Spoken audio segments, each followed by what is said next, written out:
하시겠습니다. 하나님 아버지, 오늘도 우리가 주일 오후 예배로 하나님 존전에 나왔습니다. 날마다 우리를 불쌍히 여겨주시고 우리를 인도하여 주시기를 우리 하나님께 오늘도 간절히 소망하며 간구합니다. 하나님, 우리를 불쌍히 여겨주시옵소서. 우리에게 은혜를 더하여 주시옵소서. 우리에게 긍휼을 더하여 주시고 하나님의 선하시고 기뻐하시고 온전하신 뜻을 우리에게 분별하게 하시고, 그리고 또한 그 뜻대로 살 수 있는 지혜와 능력과 또한 여건을 허락하여 주시기를 원합니다. 하나님 아버지께서 예수 그리스도의 보혈로 세우신 교회이오니 이 교회를 통하여 하나님의 뜻이 이 세상 가운데 온전히 이루어지며 교회의 영광이 회복되어지고 하나님의 영광이 교회를 통하여 나타나고 또한 성도의 영광이 회복되어지는 것을 우리가 보게 하여 주시옵소서.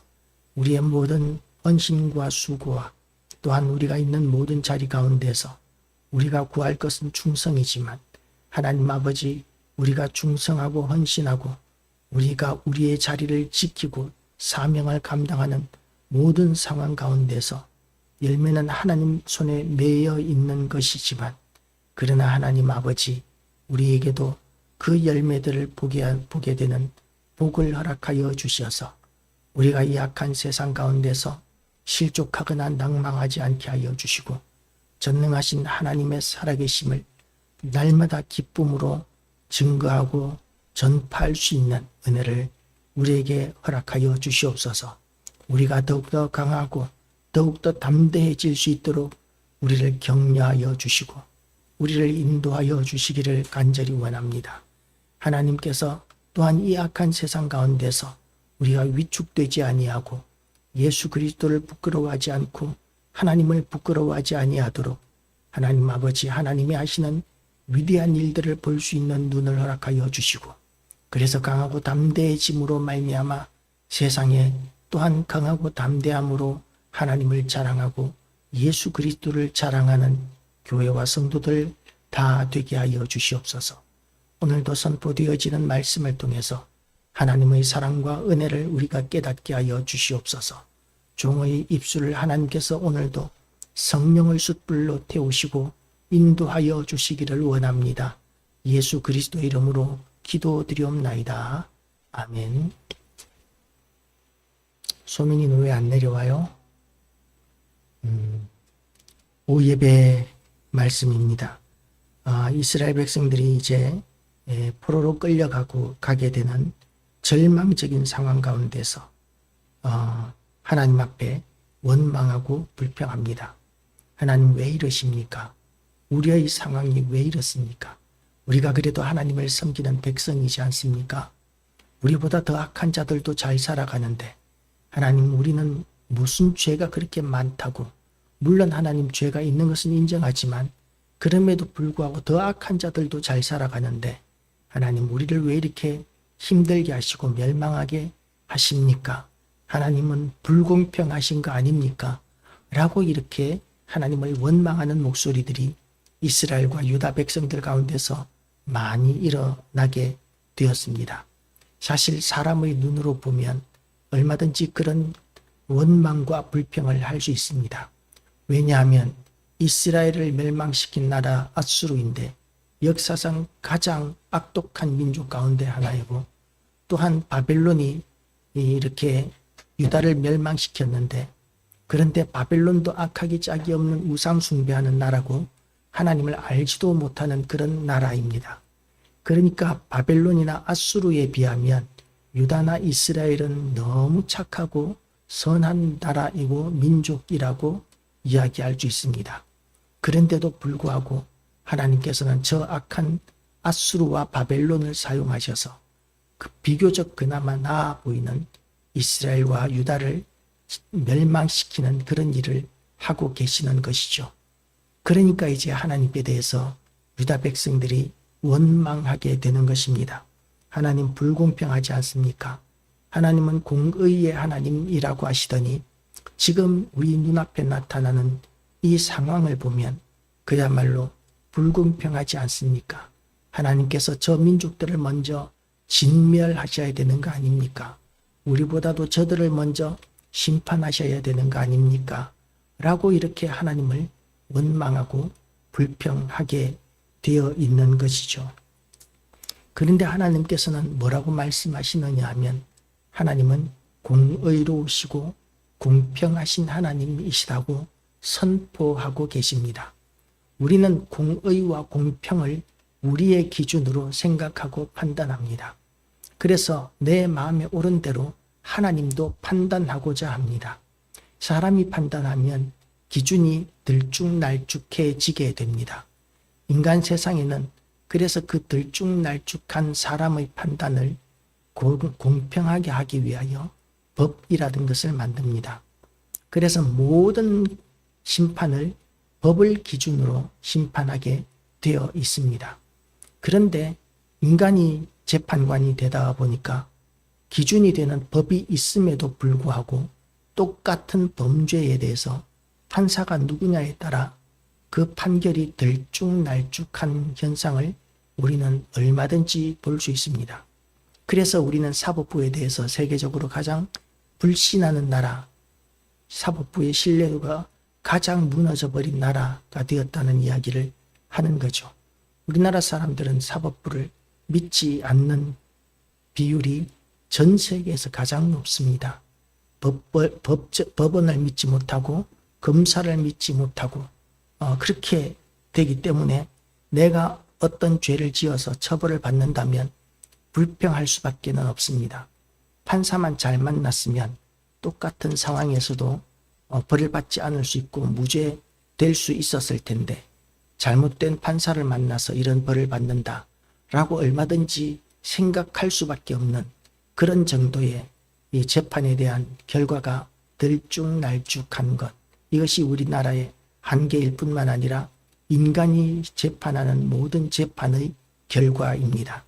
그런데 하나님께서 심판하시는 심판은 정의롭고 공의로우십니다. 인간은 그 마음에 옳은 대로 행하는 모든 것들이 죄에서 나옵니다. 인간은 오염되었습니다. 하나님을 거역하면서 하나님을 반역하면서 인간에게는 지혜가 무디어지고 의로움에 대한 개념이 무디어져 버렸습니다. 그래서 어떤 재판을 하는 데 있어서 기준이 있어도 판사는 그 마음에 옳은 것이 작용하는 것이죠. 그래서 판사는 법대로 재판하여야 된다라고 이렇게 되어 있는 것이 아니라 법과 양심에 따라 심판하여야 한다라고 이렇게 되어 있는데 양심 빼버려야 그래야 좀 공정한 재판이 될 것 같아요. 법관은 법에 따라서 심판하여야 한다. 그래야 우리가 이 재판에 대해서 더 신뢰하지 않겠습니까?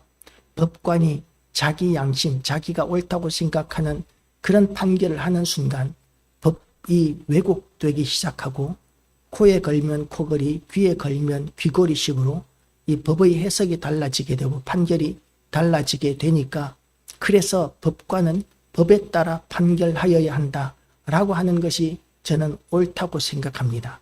양심은 그야말로 너무나 기복이 심하고 불확정적이고 추상적인 것이기 때문에 사람을 판단하고 재판을 공정하게 판단하는 기준이 될 수 없다고 저는 생각합니다.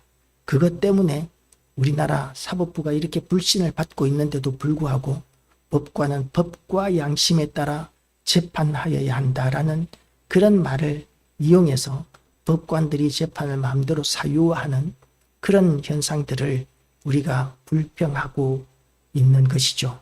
그런데 하나님의 재판은 어떻습니까?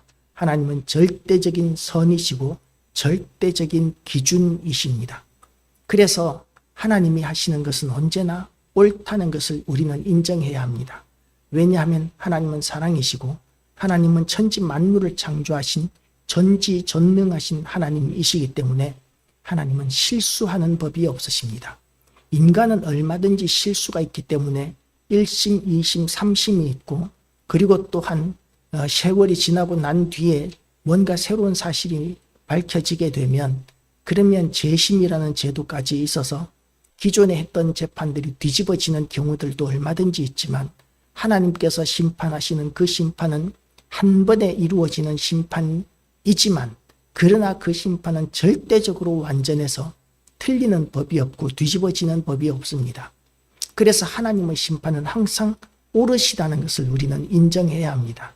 그런데 인간의 그 마음에 옳은 대로의 기준으로 하나님을 판단하기 시작하면 그러면 하나님도 틀린 것으로 보이기 쉽습니다.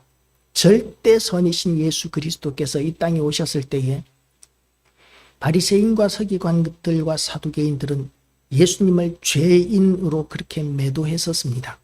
어떻게 예수님이 죄인이십니까? 예수님은 영원 전부터 그리고 인간으로 태어나실 때부터 십자가를 지고 죽으실 때까지 단 한 가지도 죄를 지으신 것이 없으십니다. 그런데도 불구하고 바리새인과 서기관들과 사두개인들은 예수님을 죄인이라고 정죄했었습니다. 왜냐하면 그 마음에 옳은 대로 판단하니까 하나님이라도 죄인이 될 수 있는 것이죠. 옳지 않은 것으로 보일 수 있는 것이죠. 사람들마다의 기준이 다 달라질 수 있기 때문에 그래서 어떤 것들도 비평할 수 있습니다. 많은 교회에 분쟁이 일어나고 혼돈이 일어나지만 그럴 때 사람들은 이런 식으로 생각합니다. 예수님이 우리 교회에 오셔서 예수님이 목회해 주신다면 이런 혼란이 없을 텐데 라고 이렇게 생각합니다. 그런데 실질적으로 예수님이 오셔서 목회하시면 교회에 혼란이 없을까요? 분쟁이 없을까요? 그렇지 않습니다. 예수님이 역사하시는 그 현장에 있었고 예수님의 설교를 직접 들었던 그 시대의 바리새인과 서기관들과 사두개인들도 예수님에 대하여 적대하고 죽일 기회를 노리다가 결국은 예수님을 죽이는 데까지 내어주는 그런 일들을 했었고, 그리고 또한 그렇게 많은 공부를 했던 사울조차도 다메섹 도상에서 예수님을 만나기 전에는 예수 믿는 사람들을 잡아서 핍박하는 것이 그것이 하나님이 기뻐하시는 일이라고 그 마음에 옳은 대로 생각을 했었던 것이죠. 그것이 이제 다메섹 도상에서 예수님을 만나게 되면서 그것이 죄인의 괴수와 같은 일이고 너무나 악한 일이었다는 것을 깨닫게 되고, 그러면서 돌이켜 사도가 되었던 것이 바울의 일이었었습니다. 우리는 내 마음에 옳은 대로 생각하고 판단하는 것이 얼마든지 틀릴 수 있다는 것을 인정해야 합니다. 하나님만이 옳으십니다. 그리고 하나님은 공의로우십니다. 이스라엘 백성들은 하나님의 진노 아래 놓일 만큼 수많은 범죄들을 저질렀었습니다.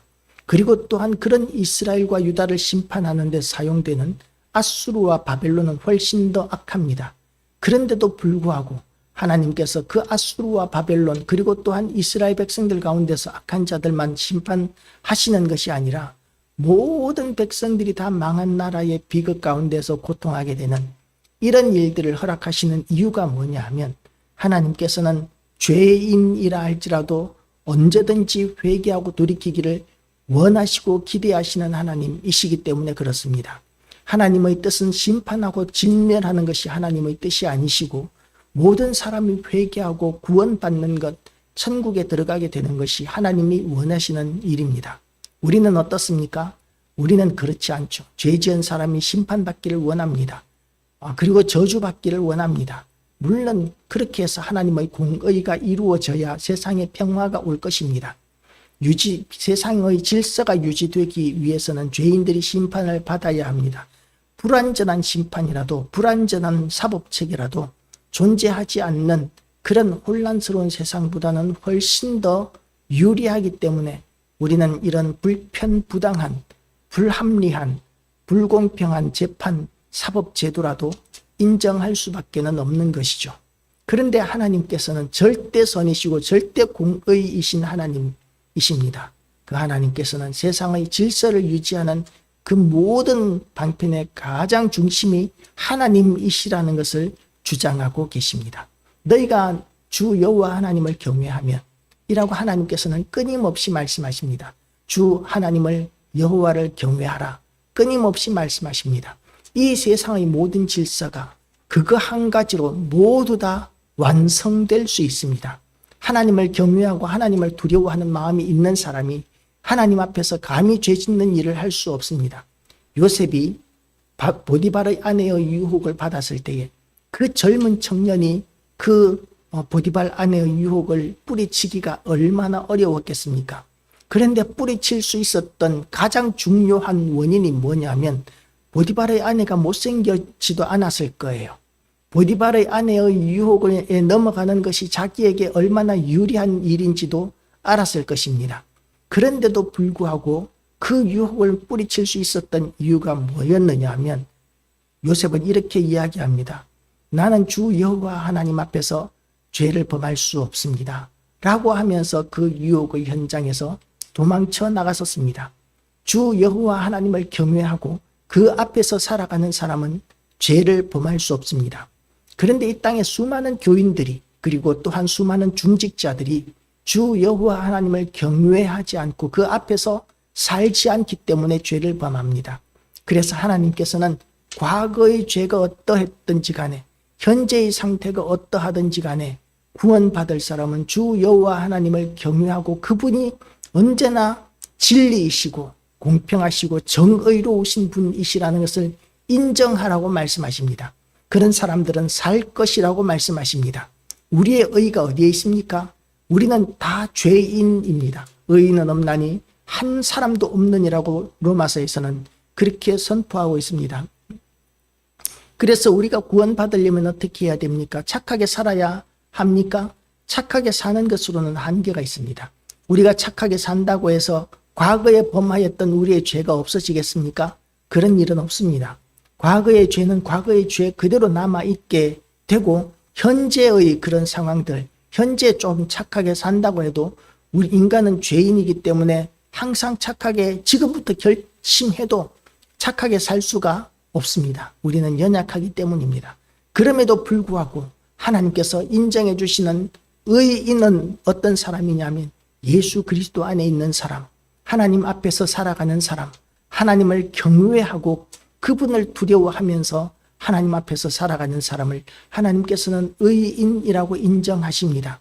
예수 그리스도를 구주로 인정하고 나의 모든 죄가 예수님으로 말미암아 십자가에 못 박혀서 이제 심판을 받았고 나는 이제 하나님의 은혜로 말미암아 예수 그리스도의 은혜로 말미암아 의롭게 되었다는 것을 믿는 모든 사람들을 하나님께서는 의인으로 인정하기로 결심하셨습니다. 그거 말고는 우리에게 구원의 길이 없습니다. 그래서 지금 믿는 것이 중요합니다. 예수 그리스도를 믿고 하나님을 경외하는, 하나님을 두려워하고 하나님 앞에서 살아가기로 결단하는 그 결심, 그것이 지금의 그 결심이 너무나 중요합니다. 그렇게 하나님 앞에 결심하고 나서도 그리고 또한 나가서 하나님을 잊어버리고 하나님을 외면하고 자기 마음대로 그 마음에 옳은 대로 살아간다면 그 사람들은 악인으로서 하나님의 심판을 면할 수 없을 것입니다. 그런데 과거에 우리가 어떻게 살았던지 간에 이제부터 하나님 앞에서 하나님의 은혜를 입은 것을 알고 예수 그리스도로 말미암아 우리의 모든 죄가 해결되어졌다는 것을 알고 그리고 이제 하나님 앞에서 살아가기로 결단하는 믿음이 있다면 하나님께서는 과거의 모든 죄를 이제는 없는 것으로 여기고 우리를 의인으로 여기고 그리고 우리를 구원하시겠다고 이렇게 말씀하십니다. 그리고 그것이 하나님의 기쁨이시라고 말씀하고 있습니다. 하나님께서는 우리가 죄인이기 때문에 우리에게 응분한 그런 징벌을 하시는 것, 그것이 하나님이 기뻐하시는 일이 아니라 하나님께서는 그런 죄악으로 말미암아 멸망당할 처지에 있다가도 있었을지라도 우리가 회개하고 하나님 앞에 돌아와서 구원을 얻는다면 그것이 하나님이 기뻐하시는 일이라고 우리에게 선포하고 있습니다. 우리는 모든 일에 때가 있다고 이야기합니다. 늦으면 늦으리라고 이렇게 이야기합니다. 늦은 것은 늦은 것이다. 뭐 그렇게 지금이 가장 빠른 때다. 늦었다고 생각할 때가 가장 빠를 때다. 뭐 이렇게 이야기를 하는데 요즘은 이야기가 좀 바뀌어가지고 늦었다고 생각할 때가 정말 늦은 때다. 뭐 이렇게 이야기가 바뀌고 있더라고요. 그래서 이미 지나간 세월, 이미 지나간 기회는 더 이상 잡을 수 없다고 세상은 이야기합니다. 예, 세상의 질서는 그런 것들이 참 많이 있습니다. 늦었다고 생각할 때가 정말 늦어서 아무것도 할 수 없는 그런 상황들을 우리는 정말 많이 만납니다. 그런데도 불구하고 구원 얻는 일에 있어서만큼은 하나님께서 아직까지도 우리에게 기회를 주고 계십니다. 그동안 우리가 범한 죄에 대한 응분의 대가를 우리가 어느 정도는 지불해야 될 수도 있습니다. 세상에서 지불하든 어떤 다른 방법이 있든 간에 이 땅에서 죄인으로서 살게 되면 그 죄악에 대한 어떤 대가를 우리가 지불해야 될 수도 있습니다. 그럼에도 불구하고 하나님으로 말미암아 구원 얻는 것, 우리가 거룩해지는 그 기회는 하나님께서 우리에게 아직까지도 열어놓고 계시고, 그리고 그 기회를 잡기를 하나님께서는 원하십니다. 늦었다고 우리가 포기할 일이 아닙니다.